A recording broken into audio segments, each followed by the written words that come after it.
नमस्कार, स्वागत है आपका दत्त गैराज में। जैसा कि पिछली वीडियो में हमने बात की थी ऑटोमोबाइल के बारे में, तो आज हम बात करेंगे ऑटोमोबाइल के सबसे इंपॉर्टेंट यूनिट के बारे में, जो कि है इंजन। इंजन और यूनिट, सबसे पहले हमें कंफर्म करना मतलब डिफाइन करना चाहेंगे कि इंजन क्या होता है। इंजन एक वो यूनिट या मैकेनिकल डिवाइस जो किसी एनर्जी की फॉर्म को, एक या एक से एनर्जी की फॉर्म को मैकेनिकल एनर्जी में या मैकेनिकल फोर्स और मोशन में कन्वर्ट करे, वो इंजन कहलाता है। अब यहाँ पे दो शब्द आते हैं, इंजन और मोटर। इंजन और मोटर में क्या फर्क है?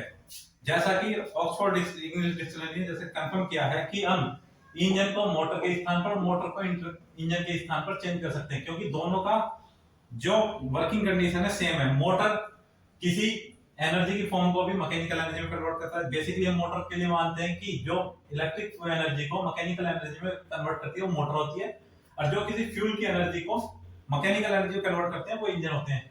लेकिन प्रैक्टिकली देखा जाए तो ये दोनों शब्द एक ही शब्द हैं, जो किसी एनर्जी ऑफ फॉर्म को मैकेनिकल एनर्जी में चेंज करते हैं। आज से करीब 3000 साल पहले ये इंजन का शब्द, सिर्फ जो आज के समय में हम इंजन का शब्द सुन के अपने दिमाग में एक इमेज बनाते हैं ना कि एक फ्यूल डालते हैं, फ्यूल से हमारी मैकेनिकल, फ्यूल की एनर्जी को मैकेनिकल में कन्वर्ट करता है। लेकिन आज से 3000 साल पहले जो भी हमारी बैटल रेमिंग होती थी, कैटरपिलर होते थे, उनको इंजन बोला जाता था, उनको शाहजहां इंजन, युद्ध के इंजन बोला जाता था। तो बेसिकली इंजन डिफरेंट टाइप के होते हैं। जैसा कि एक पार्ट आता है हीट इंजन,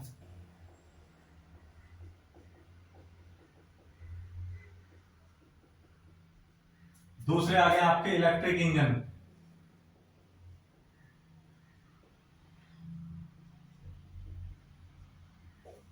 फिर आते हैं आपके न्यूमेटिक या हाइड्रोलिक इंजन। हाइड्रोलिक इंजन या मोटर। हीट इंजन कंफर्म है, जो आजकल हमारे व्हीकल में यूज होता है, जो किसी फ्यूल की थर्मल एनर्जी को मैकेनिकल एनर्जी में कन्वर्ट करते हैं। इलेक्ट्रिक इंजन जो घरों में मोटरें होती हैं, जो इलेक्ट्रिकल एनर्जी को मैकेनिकल एनर्जी में कन्वर्ट करते हैं। न्यूमेटिक और हाइड्रोलिक इंजन, जो न्यूमेटिक प्रेशर मतलब कंप्रेस एयर, हाइड्रोलिक या हाइड्रोलिक कंप्रेस, हाइड्रोलिक से जो मतलब हमें मैकेनिकल मूवमेंट देती हैं। फोर्थ आते हैं हमारे केमिकल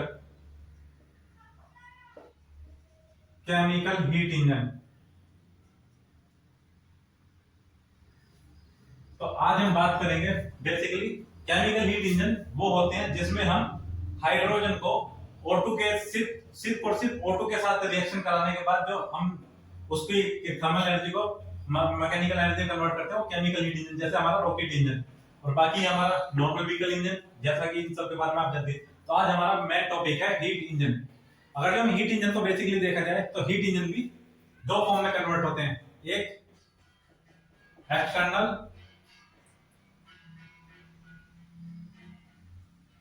सेकंड इंटरनल।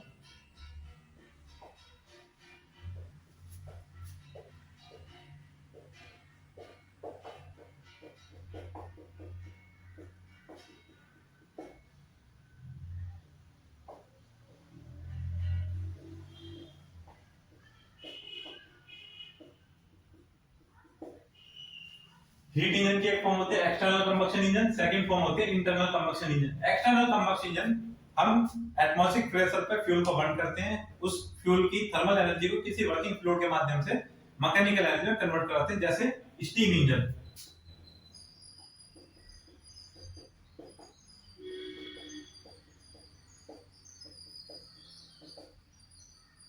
और इंटरनल कंबक्शन इंजन जिसमें हम फ्यूल को किसी क्लोज चैम्बर में बर्न कराते हैं, और उसके कारण एग्जॉस्ट हुई, मतलब उसके कारण उत्पन्न हुई गैसों को प्रेशर के रूप में वो पिस्टन पे प्रेशर डालती है और उसको हम मैकेनिकल एनर्जी में कन्वर्ट करते हैं। जैसे हमारे diesel engine, petrol engine, gas engine इत्यादि। तो external combustion engine, internal combustion engine. अब हम इसका बेसिकली देखा जाए तो इनका डेवलपमेंट करने में काफी ज्यादा समय लगा। तो अगर हम इसके डेवलपमेंट पीरियड को देखा जाए तो ये 3 फेज में होता है। First phase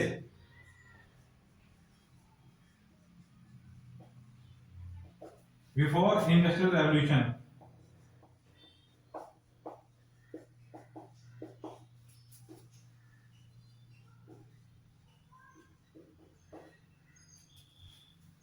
second phase after industrial revolution.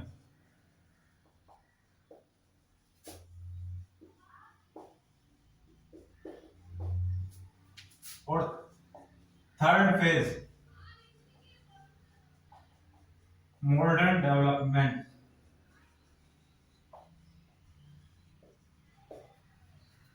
Before industrial revolution जैसा कि माना जाता है 1776 में जेम्स वाट ने स्टीम इंजन का डेवलपमेंट किया, तो उसी के बाद से इंडस्ट्रियल रेवोल्यूशन का पीरियड स्टार्ट हो गया था। उसी के कारण इंडस्ट्रियल रेवोल्यूशन क्या होता है, जहां पे हमने अपनी मसल पावर को छोड़ के किसी मैकेनिकल एनर्जी को, मतलब किसी फ्यूल या किसी तरीके से एनर्जी को दूसरे सोर्सों से पैदा करना चालू किया और उसको अपने काम में यूज लेना चालू किया, तो वो इंडस्ट्रियल रेवोल्यूशन के नाम से जाना जाता है। तो इसकी शुरुआत हुई थी 1776 में स्टीम इंजन कन्वर्ट आने के बाद जेम्स वाट के। तो उससे पहले का पीरियड माना जाता है बिफोर इंडस्ट्रियल रेवोल्यूशन, तो जिसमें कुछ जो डेवलपमेंट हुए थे उनको बिफोर रेवोल्यूशन के अंदर डाला गया है। दूसरे उसके रेवोल्यूशन के बाद कुछ रेवोल्यूशन, मतलब कुछ डेवलपमेंट हुए थे इंजन में, उनको आफ्टर इंडस्ट्रियल रेवोल्यूशन। और थर्ड मॉडर्न डेवलपमेंट। तो आज हम पहले हम बात करेंगे बिफोर इंडस्ट्रियल रेवोल्यूशन इंजन में क्या क्या डेवलपमेंट हुआ था। तो हम बात करेंगे बिफोर इंडस्ट्रियल रेवोल्यूशन हमारे इंजनों में क्या क्या डेवलपमेंट हुआ था। तो माना जाता है सबसे पहले 212 बीसी के आसपास में आर्किमिडीज ने स्टीम की तोप का निर्माण किया।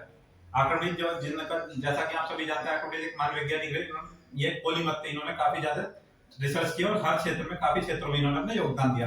तो उन्होंने एक बनाई थी स्टीम कैनन आर्किमिडीज की।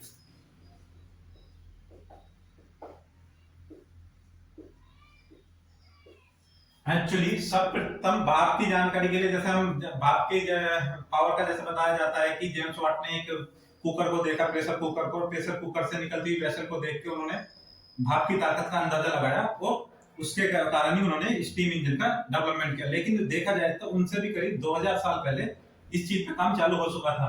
तो आर्किमिडीज ने स्टीम की पावर को सबसे पहले डिफाइन किया। उन्होंने बताया कि 1 लीटर पानी को अगर जो पूर्ण रूप से नेचुरल टेम्परेचर और प्रेशर पर पूर्ण रूप से स्टीम में बदला जाए तो वो करीब 1700 लीटर स्टीम में कन्वर्ट होगी।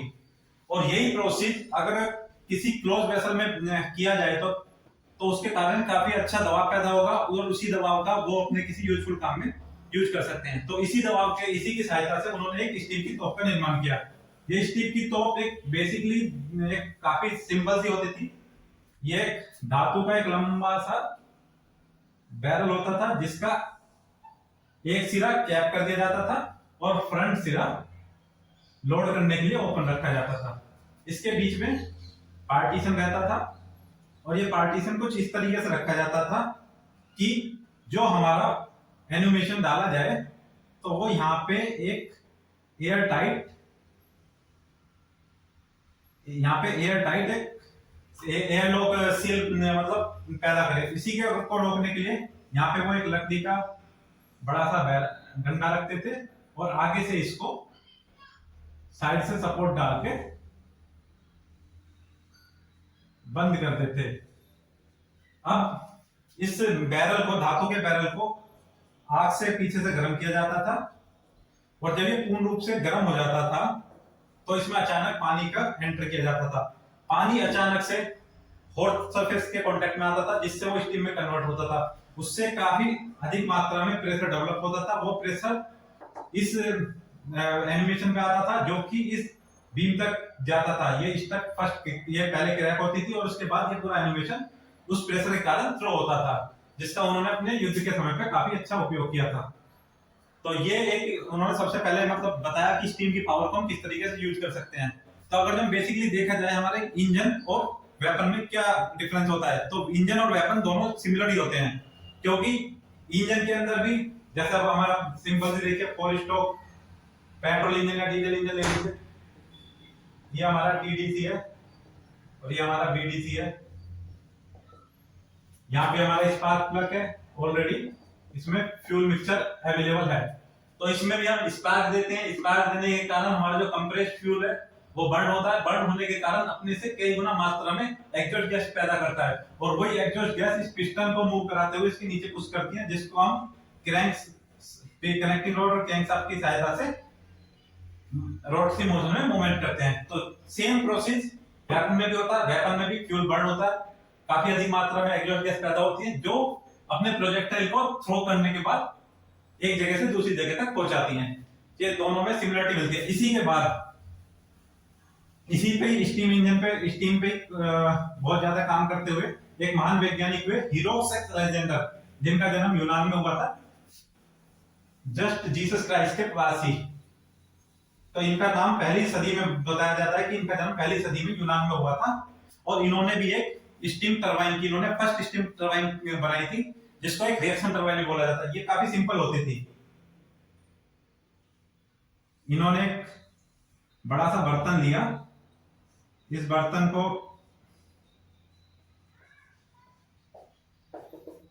में पानी भर दिया, इसको गर्म करते थे। गर्म करने के कारण इसमें भाप जो पैदा होती थी उसको पाइप के सहारे ऊपर ले जाया जाता था, और ऊपर एक गोल नुमा एक मतलब स्फेरिकल वेसल लगा रखा था, और इसमें इन्होंने दो नोजल लगाए हुए थे। मेरे नोजल थोड़े ठीक है।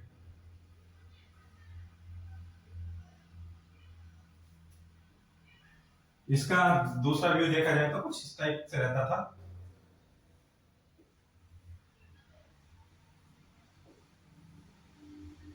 यहाँ पे लगी होती थी, और इसके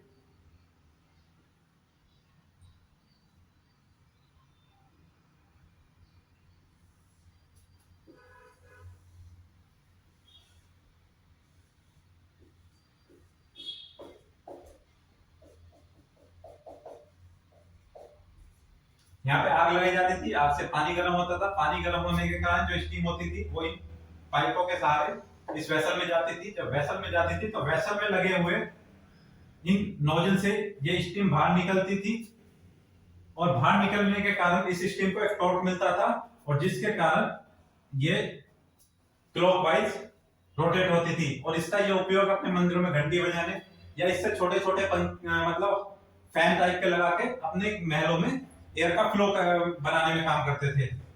तो ये एक सबसे पहली रिएक्शन टरबाइन थी, लेकिन इसकी जो एफिशिएंसी थी वो काफी कम थी, 0.5%। तो ये काफी ज्यादा, इसको लोगों ने हीरोज इंजन के नाम से जाना दिया, लेकिन हीरोज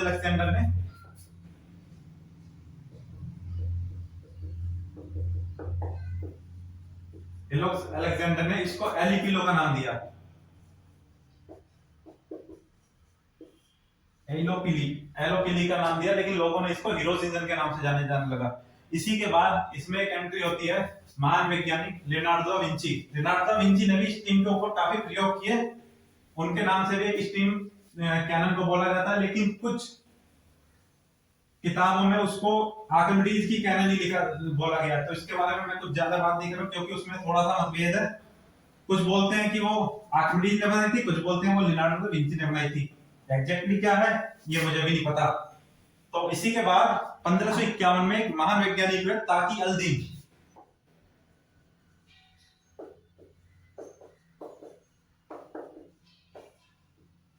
ताकी अल-दीन का जन्म इजिप्ट में हुआ था। तो इन्होंने भी 1551 के आसपास इन्होंने एक स्टीम टरबाइन बना के दी। ये सिंपल स्टीम टरबाइन थी। इन्होंने स्टीम को एक बॉयलर में कन्वर्ट किया, उसके बाद एक पैडल व्हील बना टाइप में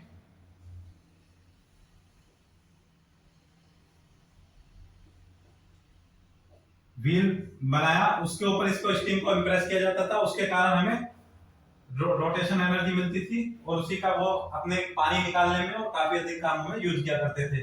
तो इन्होंने भी इन्हीं के डिजाइन को देख के 1648 में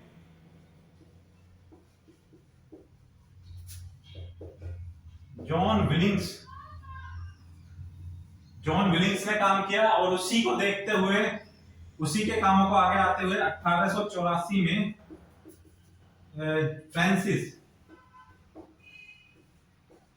ने फर्स्ट रिएक्शन टरबाइन का ऑफिशियली डेवलपमेंट किया। तो इस लेकिन अगर जब हम रिएक्शन टरबाइन की बात करें मतलब इंपल्स टरबाइन की बात करें तो उसमें सबसे अहम योगदान ताकियल्दीन का आता है। इसी के बाद एक महान वैज्ञानिक हुए एयंज, इनका नाम काफी मतलब डिफिकल्ट है, मैं इनको सिर्फ एयंज के नाम से जानता हूँ। इनका फुल नाम मैं आपको वीडियो में डिस्क्रिप्शन में दे दूंगा।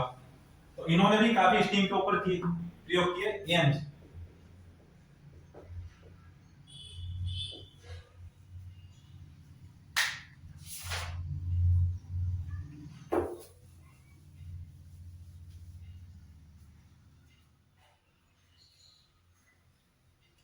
तो इसी के देखते हुए एक महान वैज्ञानिक हुए एयंज, एयंज जो कि स्पेन के वैज्ञानिक थे। एक्चुअली ये पहले मिलिट्री में हुआ करते थे। मिलिट्री में काम करने के बाद ये वहां के आसपास की इनको जिम्मेदारी दी गई कि बारिश के समय वहां पे बाढ़ आ जाती थी और बाढ़ से माइनिंग का काम पूरा खत्म हो जाता, क्योंकि माइनिंग में पानी भर जाता था। तो उसको निकालने में काफी दिक्कत होती थी और इनके कई मतलब साथी पानी निकालते हुए मर भी गए थे। तो उसी को देखते हुए इन्होंने कुछ सोचा कि कुछ ऐसा तो करना पड़ेगा जिससे हमें इस समस्या से छुटकारा मिले। तो इन्होंने एक स्टीम पंप का यूज किया। ये बेसिकली एक बॉयलर में स्टीम को कन्वर्ट किया जाता था। उसके बाद एक वेसल में स्टीम की एंट्री की जाती थी। इसमें नीचे की तरफ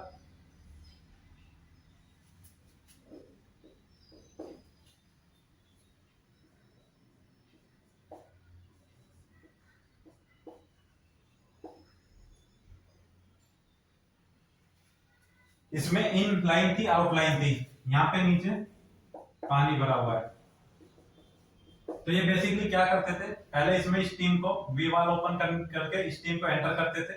स्टीम को एंटर करने के बाद वी वाल को क्लोज करते थे और इसके ऊपर पानी की बौछार करते थे।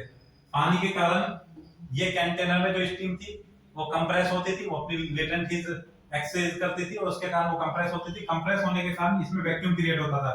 उसी के बाद हम ए वाल को ओपन करते थे तो जो इसमें क्रिएट हुआ वैक्यूम है वो फिल करने के लिए नीचे से पानी सक किया जाता था और ये सिलेंडर फिल हो जाता है। इसके बाद हम दोबारा ए वाल को क्लोज करते थे और वी वाल को ओपन करते थे। वी वाल को ओपन करने पे ऊपर से स्टीम प्रेशर डाला जाता था और स्टीम प्रेशर से जो पानी था वो बाहर ऊपर की तरफ आउट हो जाता था।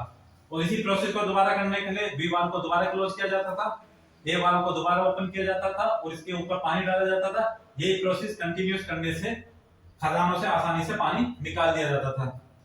तो इसी के बाद एक महान वैज्ञानिक हुए यूजेन क्रिस्टियानो।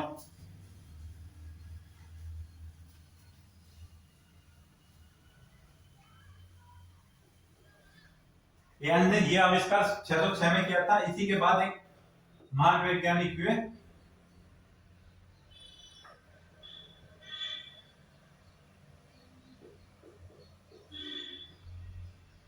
ह्यूजन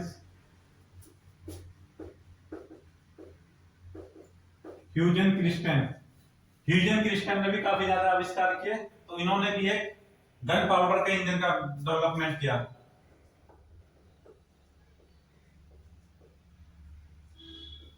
गन पाउडर का आविष्कार तो 1300 के आसपास भी हो गया था, लेकिन उस टाइम पे इसका उपयोग सिर्फ वेपन में किया जाता था।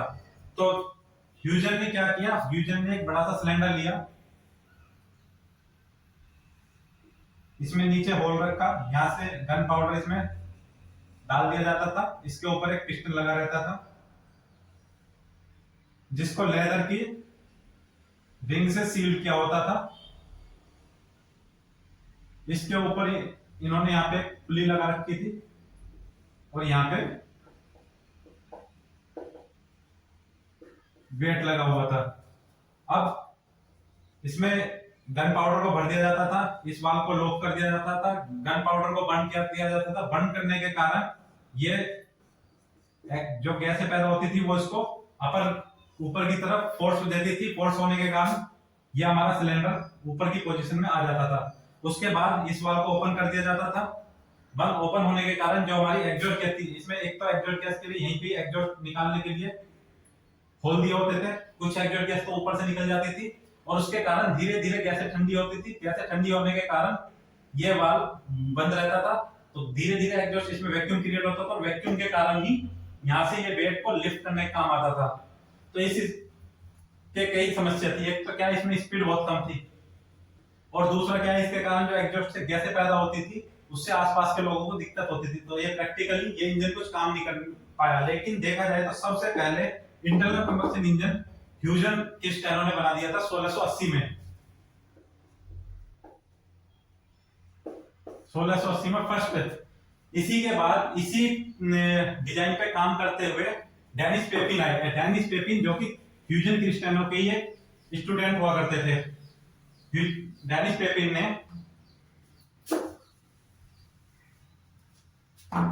करीब डेनिस पॉपिन काफी थे। इन्होंने स्टीम के ऊपर काफी ज्यादा आविष्कार किए। यही फर्स्ट पर्सन थे जिन्होंने स्टीम प्रेशर कुकर को डेवलप किया। एक्चुअली में ये काम तो स्टीम डाइजेस्टर के ऊपर कर रहे थे। स्टीम डाइजेस्टर को इन्होंने बनाया, स्टीम डाइजेस्टर जो कि वहां के फिर बोन को डाइजेस्ट करने के लिए बनाया गया था। लेकिन उसी को बाद में फिर इन्होंने स्टीम कुकर के रूप में कन्वर्ट किया। तो इन्होंने इसी इंजन में यहाँ से इधर बर्न होने के बाद जब ये ऊपर जाता था तो इसको ठंडा होने में समय लगता था। तो इन्होंने यहाँ पे इसके ऊपर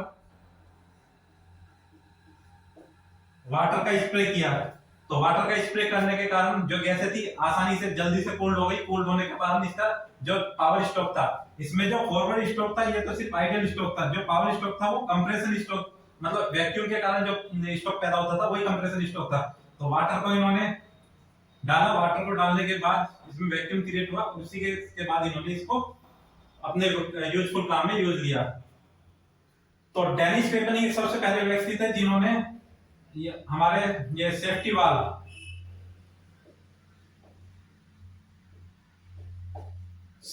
को इंट्रोड्यूस किया।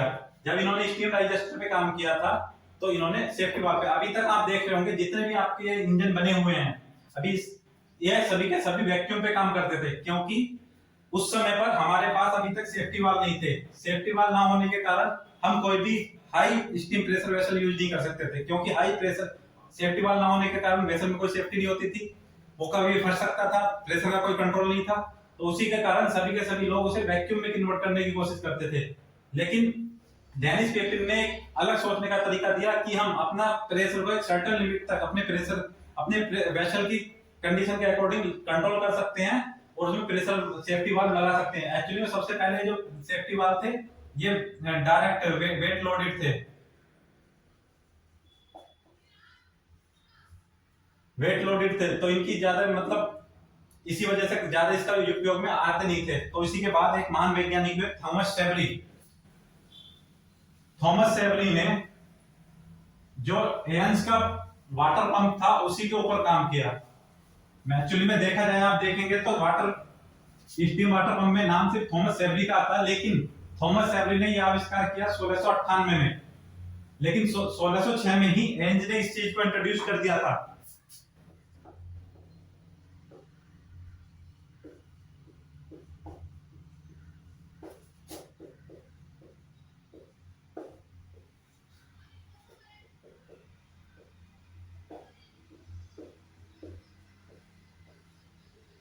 थॉमस सेवरी ने 1698 में वाटर पंप का आविष्कार किया। लेकिन देखा जाए तो ये आविष्कार पहले ही 1606 में एयंस कर चुके थे। लेकिन एयंस के पावर वाटर पंप में कुछ प्रॉब्लम थी। एक क्या प्रॉब्लम थी, उसमें सक्शन हेड कुछ ज्यादा नहीं था। थॉमस सेवरी ने उसको डेवलप किया। उसके लिए इन्होंने क्या किया, जो हमारा वेसल होता था जिसमें हम स्टीम को डाल के और कंप्रेस मतलब वैक्यूम क्रिएट करते थे, इसका वॉल्यूम कम था। थॉमस सेवरी ने इसके वॉल्यूम को बढ़ाया। वॉल्यूम बढ़ाने के कारण इसमें जो क्रिएट वैक्यूम होता था वो भी हाई प्रेशर में होता था, जिसके कारण इसमें सक्शन हेड पैदा हुआ और इसी का यूज इन्होंने अपने पंपों में किया। इसी के बाद एंट्री होती है थॉमस निकोन की 1712 में। एक्चुअली थॉमस निकोन जो थे उनका ब्लैक स्मिथी का काम था। वो खदानों से लोहा निकालते थे और बाहर मार्केट में सेल करते थे। लेकिन क्या होता था, बार बार बाढ़ आ जाने के कारण खदानों में पानी भर जाता था, उन्हें काफी दिक्कत होती थी। और अभी तक जो थॉमस सेवरी के पंप थे या डेनिस पेपिन ने जो बनाए थे, अभी तक जो भी पंप थे वो इतने कारगर नहीं थे। उसी को देखते हुए उन्होंने सोचा कि कुछ ऐसा बनाया जाए जो इन सबसे पावरफुल हो। तो उन्होंने उसमें दोनों चीजों का इस्तेमाल किया। उन्होंने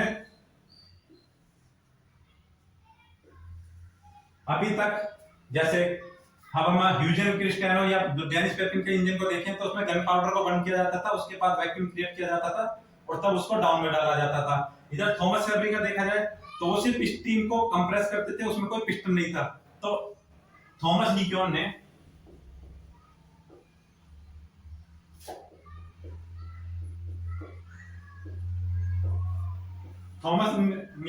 ने इसी थॉमस शेल्बी के पंप में एक पिस्टन डाला जिसको लेदर की सील से लॉक किया। इसमें ऊपर की तरफ एक बड़ा सा लीवर डाला, इसको एक रेसिप्रोकेटिंग वाटर पंप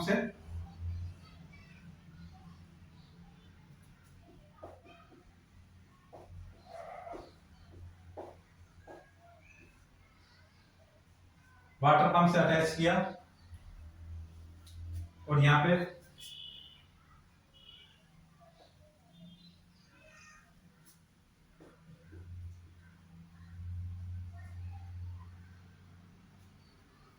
तो ये थॉमस निकोम का इंजन कुछ इस टाइप का हुआ करता था। पहले इसमें स्टीम को डाला जाता था, स्टीम के प्रेशर से पिस्टन को अपर एंड तक ले जाया जाता था। अब स्टीम वाल्व को लॉक कर दिया गया। लॉक करने के बाद इसमें कोल्ड वाटर का स्प्रे करने के कारण, कोल्ड वाटर के स्प्रे के कारण जो इसमें स्टीम और कंडेंस होती थी और ये पिस्टन वैक्यूम के कारण नीचे प्रेस होता था और इसी के कारण यहाँ पे जो लगा पंप था ये रन होता था और इससे खदानों से पानी निकालने में काफी आसानी होती थी। तो ये थॉमस निकोम ने यह आविष्कार 1712 में किया, करीब 12 साल की मेहनत के बाद। इसी को देखते हुए जेम्स वॉट एक जगह अपना मेंटेनेंस का काम करते थे। जेम्स वॉट के पिताजी जो थे वो एक शिप कंपनी के ओनर थे। उसी के बाद उनके पिताजी थोड़ा कम उम्र भी गुजर गए तो वो बाहर काम करने चले गए और उसी में उन्हें एक लैब मिली जिसमें वो काम किया करते थे।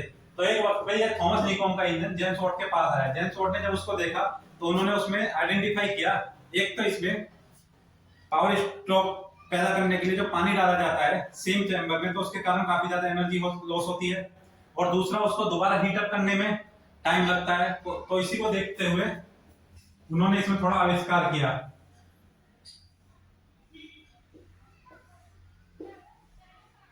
एक तो नहीं अपने सिलेंडर को दोनों साइड से प्रेशराइज किया, दोनों तरफ से इसमें स्टीम का फ्लो डाला।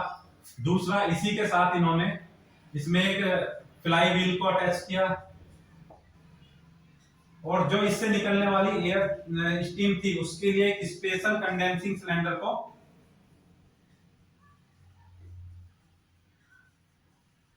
अटैच किया। तो जेम्स वाट ने क्या किया, इधर से स्टीम को पुश किया। स्टीम के पुश होने के कारण यह पिस्टन अपनी डायरेक्शन पहुंचता था। पहुंचने के बाद इस वाल्व को ओपन किया जाता था। इस वाल्व के ओपन होने के कारण यहाँ कंडक्शन चैम्बर में पानी डाला जाता था। पानी डालने के कारण ये स्टीम कांटेक्ट में आने के कारण ठंडी होती थी और ठंडी होने के कारण ये स्टीम इधर आ जाती थी और दूसरी तरफ इस स्टोक में इधर से भी प्रेशर डाला जाता था। ये प्रेशर डालने के कारण ये रिटर्न आती थी तो भी ये स्टीम इस कूलिंग चैम्बर में आके ठंडी होती थी। जब ये कूलिंग चैम्बर में ठंडी हो जाती थी इस वाल्व को फिर क्लोज किया जाता था, इधर से इस वाल्व को ओपन किया जाता था और ये दोबारा यही प्रक्रिया। एक तो उन्होंने प्रेशर, अभी तक जितने भी थॉमस निकोन का जो इंजन था वो वैक्यूम के ऊपर काम करता था, लेकिन जो जेम्स वाट का इंजन आया